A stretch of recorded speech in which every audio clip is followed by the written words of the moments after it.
അയ്യോ വെയിറ്റ് ഉണ്ടോ? ഇങ്ങനെ എല്ലാവർക്കും ടാറ്റയൊക്കെ പറഞ്ഞ്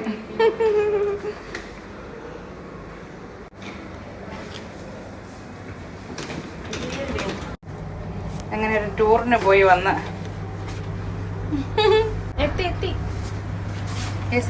അങ്ങനെ നമ്മളുടെ ഹോസ്പിറ്റൽ വാസം കഴിഞ്ഞ് നമ്മളിതാ വീട്ടിൽ കിടന്ന സാധനം മുഴുവൻ കൊണ്ടുവന്നു. ഇത് തിരിച്ചിനി എങ്ങനെ കൊടുക്കും? കൈ രണ്ട് ഷോൾഡർ ഫുള്ള് ഇങ്ങനെ തടയുന്നു.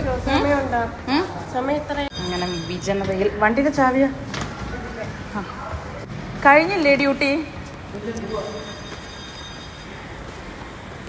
ഞാൻ രാവിലെ പറഞ്ഞു, രാവിലെ അവിടുത്തെ ക്യാൻറ്റീനിലെ ഉമ്മയൊക്കെ ചോദിച്ചു നീ എവിടെയെന്ന്, എല്ലാവരും ചോദിച്ചു.